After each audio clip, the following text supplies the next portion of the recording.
Let's take a step back and reevaluate where we stand, saying we aiming for peace while we have fire in our hands. Different countries, each with their own stance. They say they want security, so they take away our land. So it's time to understand that the Zionist regime and the US are friends. They strive on having everything according to them. That's the reason why immorality is becoming a trend. What happened in France was indeed a tragedy.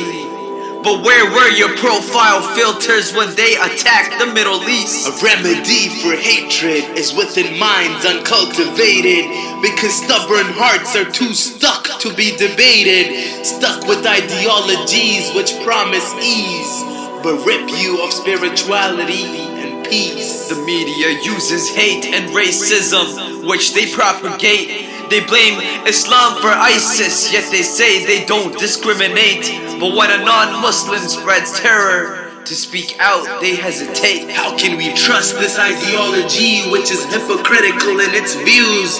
They advocate ignorance in society and lock up the truth, presenting matters that don't matter, and what matters is excused. They bruise the lives of individuals and leave them with no food. Kids are dying from hunger, but we're dying for the latest shoes, and these issues are ignored and if spoken of our crews. So don't call yourself free men, but call yourself puppets. You calling them victims, but their faith is the toughest. No, they're not victims, take back your goodbyes. In death they find the life which can never die. Their cries will echo through the canals of your ears. These cries are the reason we remember them each year. Because every tear shed by the oppressed never disappears. It leaves a mark on the oppressor with an erasable fear. So tell me, how is it that you call your people chosen or divine, when 75 years saw blood under your name in Palestine? No real Jews would ever do this. They know occupation is a crime. So I ask the Zionists, tell me, why has it taken you so much time? Would you have your kids woken up to the sound of missiles and tanks? If not, then what gives you the right to steal away their lands? Oh Palestine, any government that supports humanity is responsible for you. Those misusing power, where are you now when it comes to standing with the truth?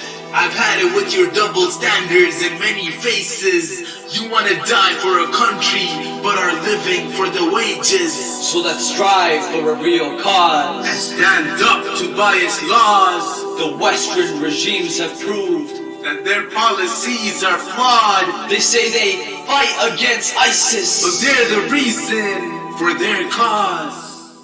So it's time to expose the system's lies. Not through violence, but with ease. And the real resistance requires intellectual peace.